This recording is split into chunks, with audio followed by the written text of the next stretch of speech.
Start करते हैं। हम लोग पढ़ने वाले यूज ऑफ बेसिस। अगर हम बेसिस के यूज की बात करते हैं classes, very simple, bases are going to neutralise acid everywhere, ठीक है। तो सबसे पहला यूज बेस का होता है एज एन एंटासिड। एंटासिड का मतलब होता है जो एसिडिटी को किल करे, जो एसिडिटी को खत्म करे। और इसके लिए दो अच्छे एंटासिड हमारे पास होते हैं, which is magnesium hydroxide MgOH whole twice, और साथ में sodium bicarbonate, sodium hydrogen carbonate, which is NaHCO3, which is baking soda. ये दो बहुत अच्छे एंटासिड माने जाते हैं। आप चाहे तो फॉर्मूला लिख सकते हैं, magnesium hydroxide and this is sodium hydrogen carbonate, baking soda, ठीक है। इसके साथ साथ बेकिंग सोडा का मैंने एक और यूज लिखवाया, ये एंटासिड के साथ साथ फायर एक्सटिंग्विशर में भी यूज होता है। बेटा अभी सिर्फ लिख रहे हैं फायर एक्सटिंग्विशर में यूज होता है, क्यों यूज होता है, काम कैसे करता है, वहां पे क्या करता है आग बुझाने में, इसका क्या रोल है, ये सब पढ़ेंगे आप लोग जब मैं आपको बेकिंग सोडा सॉल्ट पढ़ाऊंगी। हमें वो सॉल्ट पढ़ना है आगे जाके, ठीक है।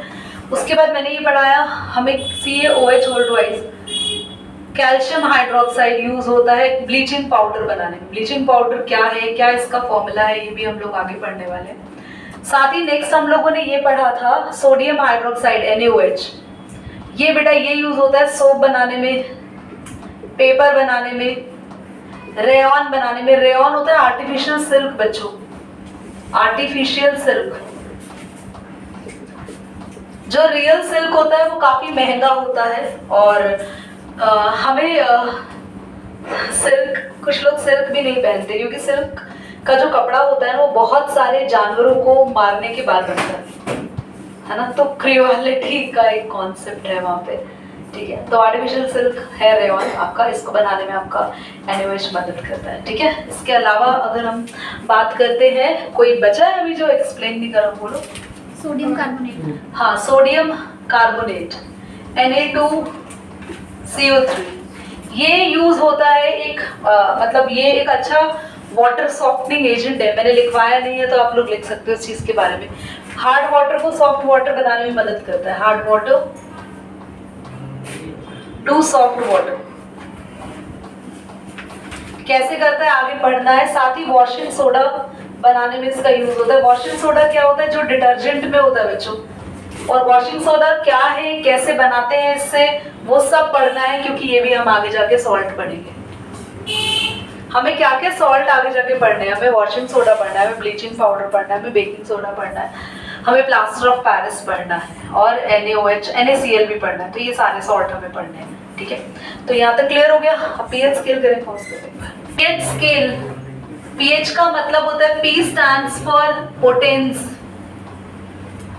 पोटेंस यानी पावर, और H stands for concentration of hydrogen ions. Basically pH का एक और मतलब होता है power of hydrogen ions. H+ ions की पावर pH हमें बताता है। pH किसने दिया था, याद रखना, सोरेनसन ने 1909 में दिया था pH। बच्चों एक बात ध्यान से सुनेंगे, आप लोग को pH पेपर अगर आप देखो, आप लोग पूरा pH स्केल देखो, अगर स्कूल में दिखाया होगा, गूगल पे सर्च कर लेना, स्कूल में बुक में भी पिक्चर बनी होगी। pH स्केल के अंदर काफी सारे कलर्स बने होते हैं, orange, yellow, green, blue.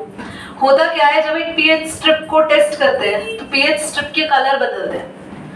Colour क्यों बदलते हैं, वो आपके सॉल्यूशन की वजह से बदलते हैं। आपका सॉल्यूशन कितना एसिडिक है या कितना बेसिक है, कितना एसिडिक सॉल्यूशन है, वो पता लगाने के लिए सॉल्यूशन में उतने ही ज्यादा H+ आयंस होते हैं। जितने ज्यादा H+ आयन होगा उतना एसिडिक सॉल्यूशन होगा बच्चों, और जितने कम H+ आयन उतना ही ज्यादा हमारा सॉल्यूशन बेसिक की तरफ जाएगा। मेरी बात समझ रहे हैं?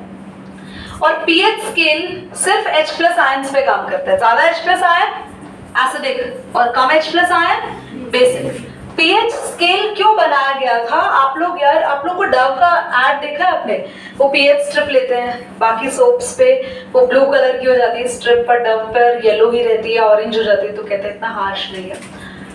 वो पीएच टेस्ट वही बताता है। एक्चुअली जो सोप हम यूज कर रहे हैं ना, सोप बेस है। अगर आपने एक ऐसा सोप यूज किया नहाने में जो कि काफी स्ट्रॉन्ग बेस है, जैसे कि हाँ डिश वॉशर सोप जो होते हैं, अगर आप उनसे नहा लो आपकी स्किन खराब हो सकती है क्योंकि वो स्ट्रॉन्ग बेस होता है। आपने देखा कभी कभार डिश वॉशर, अगर हम कपड़े धोते हैं, बर्तन धोते हैं, आपके मॉम्स वगैरह क्लीन करते हैं, उनके हाथ में कभी कभी होता है कि हाथ बहुत ड्राई रहते हैं, बहुत फटे फटे हो जाते हैं। इसके पीछे रीजन है क्योंकि वो सोप्स हमारे स्किन के लिए थोड़े हार्मफुल होते हैं, वो बहुत स्ट्रॉन्ग बेस होते हैं। पर नहाने वाला सोप जो होता है, the soap we use in bathing and all the purposes, उसमें थोड़ा बेसिक इफेक्ट कम होता है और कम होना भी चाहिए, ठीक है। तो पीएच स्केल समझ में आ गया। पीएच स्केल क्या है? पीएच स्केल एक ऐसा स्केल है जो हमें किसी भी सॉल्यूशन की एसिडिटी और बेसिसिटी के बारे में बताता है। आगे आते हैं, पीएच स्केल पे नंबर्स होते हैं बच्चों।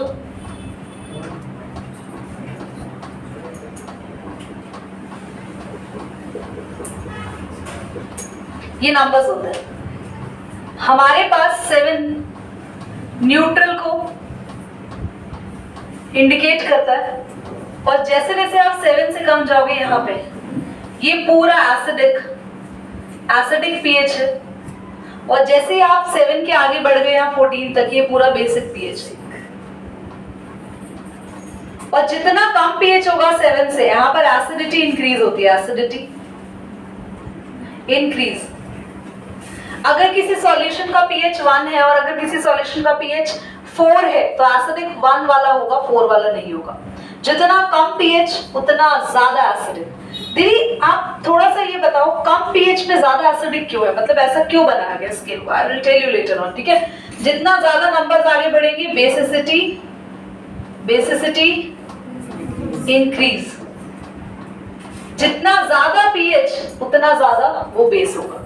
अब मैं तुम्हें इस पूरे के पूरे चार्ट का, ये पूरे के पूरे टेबल का रीजन बताने वाली हूँ कि क्यों नंबर कम होते हैं तो कोई भी चीज एसिडिक होती है, क्यों नंबर बढ़ते हैं तो कोई भी चीज बेसिक होती है। इसका रीजन है, यहाँ लिख रही हूँ, pH is inversely proportional to hydrogen ion concentration.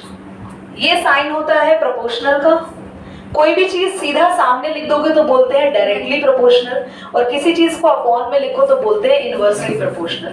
और इनवर्सली प्रोपोर्शनल का मीनिंग होता है अगर H+ आयन ज्यादा है, सुनना ध्यान से, अगर ये चीज ज्यादा है, क्या नाम है कृष्णा, H+ आयन जितने ज्यादा पीएच उतना कम, ये रिलेशन चलता है। और H+ आयन जितने कम पीएच उतना ज्यादा। और आप मुझे बताओ H+ आयन ज्यादा कहाँ होंगे खुशी, एसिडिक में या बेसिक में? एक एसिडिक सॉल्यूशन में ज्यादा H+ आयन होंगे या बेसिक में? एसिडिक सॉल्यूशन में ज्यादा H+ आयन होंगे। तो एसिडिक सॉल्यूशन में ज्यादा H+ आयन होंगे तो एसिडिक सॉल्यूशन का पीएच कम आएगा या ज्यादा आएगा? कम आएगा। इसलिए जितना कम पीएच उतने ज्यादा H+ आयन, जितना ज्यादा पीएच उतने कम। क्या ये कॉन्सेप्ट सीख गए आप लोग? समझ गए? पॉज करें, नोट करें जल्दी से। तो कुछ इंपॉर्टेंट ये कलर्स आपको मैं बता देती हूँ कौन कौन से याद रखने हैं। एक तो वो प्लीज करेक्ट कर लेना, पीएच स्केल 0 से शुरू करना, ओके। तो कलर कौन कौन से याद रखने हैं आपको पता होना चाहिए। जितना एसिडिक होगा उतना रेड, और जितना कम एसिडिक होगा उतना ऑरेंज येलो के आसपास हम लोग पहुंचेंगे, ठीक है। उसके बाद ग्रीन, ठीक है। लास्ट में वॉयलेट याद रखना है, आपको पता होना चाहिए। जैसे जैसे ब्लू का रेंज आ गया ना, यू कम्स टू बेसिस। देखो greenish blue, blue navy blue, purple, dark purple, violet. और जैसे जैसे आप येलो से रेड की तरफ बढ़ रहे हैं, yellow orange, orange red, red red dark red, तो आप एसिडिक की तरफ बढ़ रहे हैं। कुछ इंपॉर्टेंट पीएच याद रखने हैं। गैस्ट्रिक जूस, आपको पता है जब आप कुछ खाते नहीं है सुबह से फास्टिंग टाइम पे तो आपको एसिडिटी ज्यादा होती है। आप खाते नहीं है बस स्टमक से तो गैस्ट्रिक जूस निकल रहा है। देखो पीएच कितना खतरनाक है इसका। इसीलिए खाली पेट नहीं रहने को बोलते डॉक्टर, क्योंकि गैस्ट्रिक जूस निकलता रहता है और वो एसिड ना कभी कभी रिफ्लक्स करता है। तो आप नोटिस करो कि आपको चेस्ट साइड पर जलन होती है अगर एसिडिटी हो जाती है तो, है ना। आपको स्टमक के ऊपर वाले पोर्शन में थोड़ा बर्निंग फील होता है, सेंसेशन, वो ये एसिडिटी ही करता है ये कॉज, ओके। नाउ आपको पता होना चाहिए कॉफी और मिल्क। कॉफी थोड़ा बेसिक रहता है। मिल्क को अगर ज्यादातर मिल्क सेलर ऐसा करते हैं, मिल्क में ना बेकिंग सोडा मिला देता है ताकि मिल्क खराब ना हो।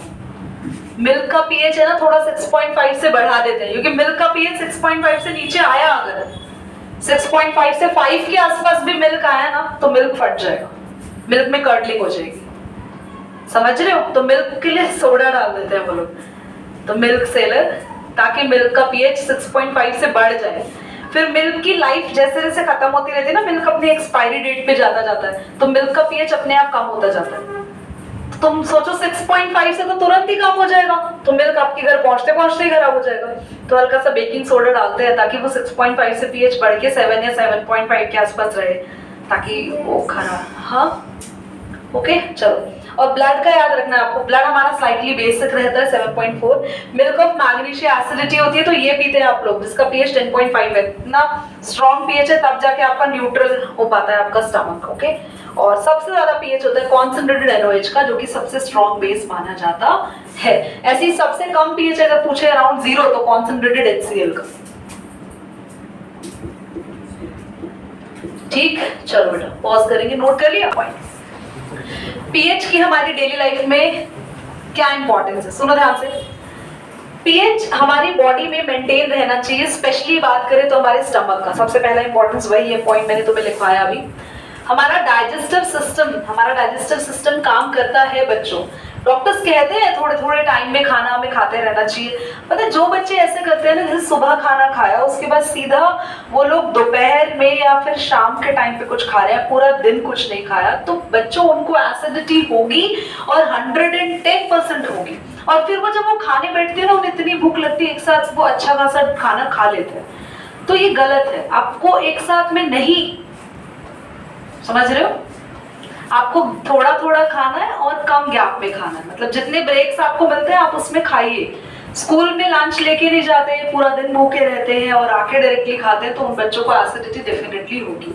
तो एसिडिटी अगर है तो अगर हो जाए तो उससे बचने के लिए हमें एंटासिड लेने जरूरी है, क्योंकि अगर हमारा स्टमक का पीएच बैलेंस नहीं होगा तो हमें पेन होगा, हमें इरिटेशन होगी, हमारा इंडाइजेशन होगा, हमें बर्निंग सेंसेशन होगी और हम शायद वॉमिटिंग वगैरह और ये फूड पॉइजनिंग के भी सिम्टम, फूड पॉइजनिंग तो नहीं, खैर वो तो बहुत अलग चीज हो गई, गलत बोल दिया।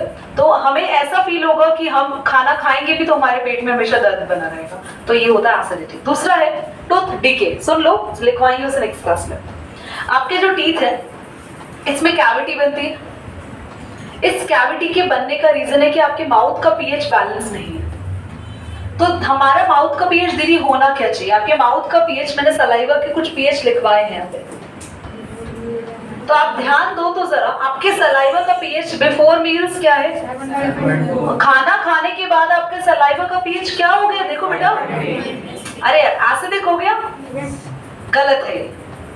हमारे माउथ का पीएच जो ये होता है ना, इसलिए हमारे माउथ में हमारे टूथ डिकेज होते हैं। तो कैसे ये पीएच मेंटेन रखे ऊपर वाला, कैसे रखें वो सिखाएंगे नेक्स्ट क्लास में। और ये एसिडिक पीएच होने पर आपके टीथ में होल क्यों हो जाते हैं वो भी सिखाएंगे नेक्स्ट क्लास में। ऐसे कौन से कीड़े हैं जो आपके दांतों में सचमुच लग जाते हैं, जो आपके मम्मी पापा बोलते हैं कीड़ा लग जाएगा, तो वो कीड़ा कहाँ है, कहाँ से आया, क्या खाने आया, तुम्हारे मुंह में उसे पार्टी क्यों करनी थी, everything we will going to do in the next class, ठीक है। बट नेक्स्ट क्लास में टेस्ट है।